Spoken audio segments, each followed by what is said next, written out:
Hello and welcome to this Thursday's morning market briefing. Got lots to talk about, but firstly, market/rate cut bets after US inflation does rise to 3.5%, as well as that Fitch cuts China credit outlook to negative on uncertain economic prospects. We've got lots to talk about on the charts. Also, with lots happening on the economic calendar, but we'll come to that near the end, so make sure you stay around so you can see that.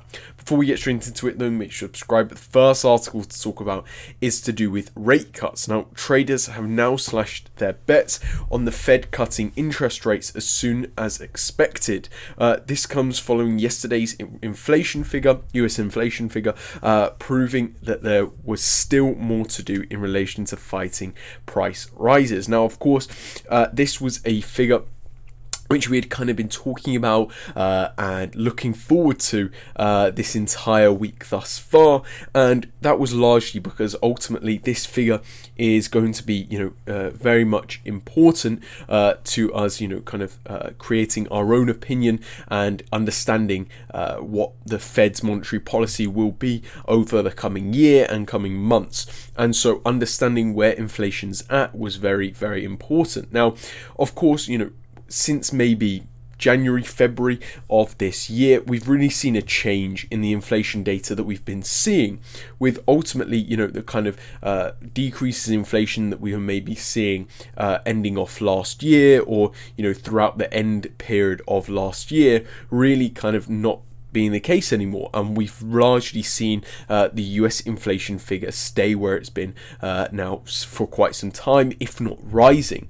And this figure that we have now just seen come out of 3.5% is once again another rise for that inflation figure, which of course kind of once again cuts away at those interest rate cut expectations. As I've said many times, ending off last year, we really were expecting the Fed to kind of cut rates even as early as possibly March, and that was a very real possibility, and that is even what certain markets were pricing in for the Fed. Latest even, would have been June in regards to when markets were kind of pricing in those rate cuts. Now, of course, though, we're seeing inflation remain persistent, as we've spoken about and heard from other kind of executives and that kind of thing, like Jamie Dimon, the JP Morgan CEO, and others.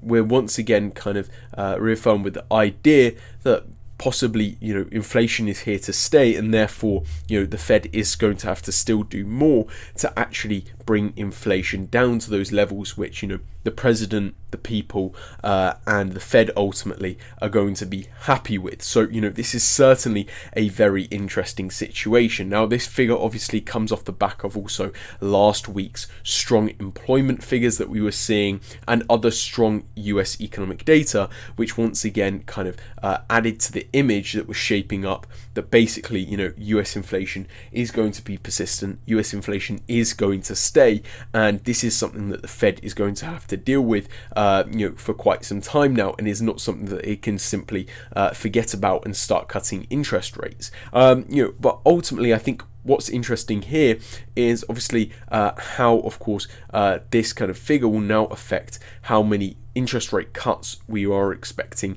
this year, because of course at the start of the year the Fed did kind of expect themselves to make 0.25 percentage point rate cuts, and that was actually in comparison to what certain traders were expecting, which went all the way up to 6 to 7 interest rate cuts of 0.25%. So most certainly traders were very dovish and expecting that very dovish monetary policy from the Fed. But as I've spoken about just a moment ago, those stronger employment figures that we were seeing come out last week in relation to the US's economy ultimately actually led investors and traders within the US stock market and other US related markets to start perceiving the Fed will start expecting the Fed to only make, in fact, 1 or 2 interest rate cuts, with 2 being the more likely one. It seemed like people were expecting, at least traders wise. But after this figure and this latest inflation data release, basically, markets have now reduced those expectations even lower to possibly even just 0.25 percentage point rate cut this year, with the kind of key expectation for when that rate cut might be being all the way all the way down the line in November. So, a long time away, and very, very, very different, of course, to those March rate cut expectations that we were talking about last year, ending off last year. So, we've seen a massive change now within the US economy, it does seem.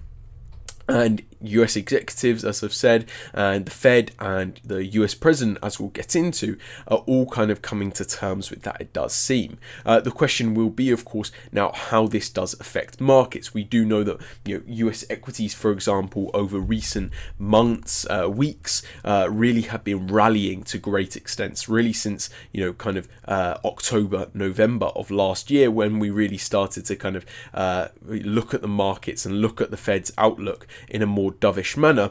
Ultimately, that drove US equities to the upside alongside the AI tech revolution almost. And those both going hand in hand drove the US equity the US equities to the upside. But ultimately, now that we're seeing these rate cut expectations be pushed further back, we're seeing the Fed move into a more hawkish position. We're looking at inflation staying persistent within the US economy. Most certainly, we could be expecting a large retracement, a large drawback now in the US stock market. As we have been saying, the US stock market has been quite overvalued recently as a result of this recent rally, with the US inflation figure coming in above expectations, and as a result causing bond yields to jump higher while stocks slid to the downside. Ultimately, the figure left most traders pushing back their forecasts of a summer rate cut, with yesterday's US inflation figure coming in at 3.5% compared to forecasts of 3.4%. The markets were shocked even greater at the US President's Joe Biden when he came out following the data release to say that we still have more to do to lower costs for hard-working families. The core inflation rate figure also came in above expectations, with the increase in the figure being driven by price pressures in the service sectors such as healthcare and car insurance. The former Treasury Secretary Larry Summers also spoke to Bloomberg and was quoted as saying that a rate cut in June would be a dangerous and egregious error, with markets now only pricing in a rate cut to begin in November in comparison to previous expectations of a rate cut as early as March 2024. As well as that, futures traders now only expect one or two 0.25 percentage point rate cuts this year. So very significant news, very significant economic data release, and one that we are expecting and looking forward to for quite some time, and one that is certainly now going to affect markets, especially today when the US stock market opens, and of course as the day does run into those US and even pound sessions for the dollar and that kind of thing. So keep your eyes on this article, keep your eyes on this topic, and keep your eyes on anything US. Next article to talk about, of course, though, is to do with China and their credit outlook. Now, the capital markets company Fitch has now downgraded its credit rating for China. This comes as uncertain prospects for the Chinese economy weigh on the credit ratings agency's mind, therefore causing Fitch to downgrade the Chinese long-term credit rating to negative. Now, of course, we've spoken many times about the Chinese economic situation at hand, and the way that China's economy has kind of reacted and dealt with the kind of post-pandemic world. Now, China's kind of been this key nation, which of course was the producer of the world and still really is, of consumer products, and ultimately demand has changed greatly following the pandemic, and the way then for trade has also then affected China. So most certainly China's been in a very precarious position following the kind of zero COVID policy during the lockdowns in China, and as a result, we're seeing great issues evolve. For example, of course, in the property sector for China, we understand that there kind of is this property crisis with lack of investment, buildings agencies and housing developers basically defaulting and having great issues in basically creating supply within the sector, and at the same time, of course, this is creating a great deal of demand issues, as this is all weighing on investors' confidence, as ultimately the key investment vehicle within China is of course their property market. So this is greatly affecting those Chinese investors, anyway, the everyday consumer, the everyday person, which rely on the property market, and therefore we're seeing a great fallout from this. And since the COVID lockdown, really, and since interest rates around the world have risen, China's also dealt with an international demand issue with ultimately international consumers not demanding the same amount of products as they usually do from China, especially certain industries are dealing with this worse. For example, the automobile manufacturing industry is struggling greatly.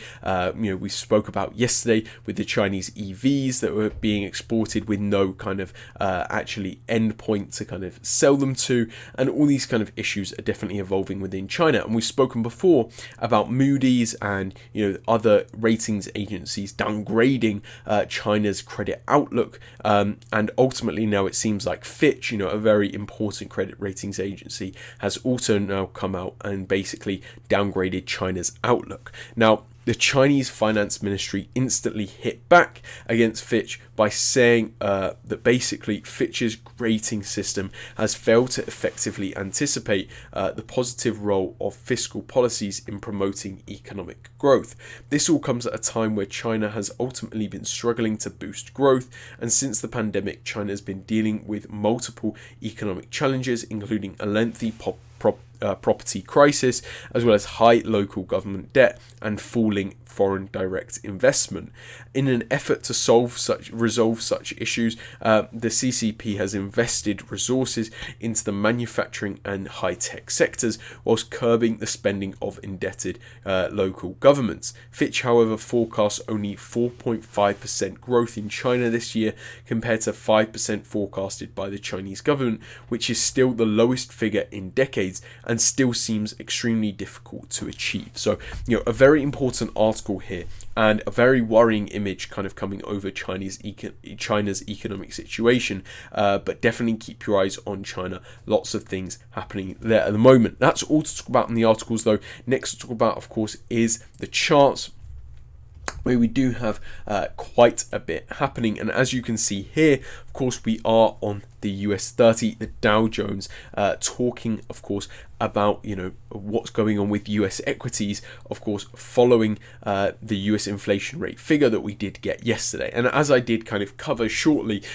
during that first article where we were talking about the US inflation figure, ultimately, because we are seeing inflation staying persistent within the US economy, we are expecting interest rates within the US to stay higher for longer, and therefore, of course, that is weighing on US equities, because ultimately then US companies and businesses and new firms aren't able to get the level of kind of interest rate that they need in order to expand and grow in that kind of thing.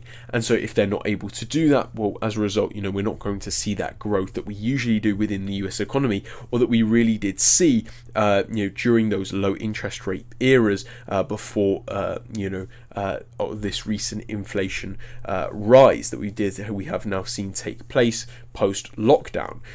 So ultimately, we have seen this kind of change in momentum for the US 30 since this kind of image has become one which is far more bearish and that kind of thing.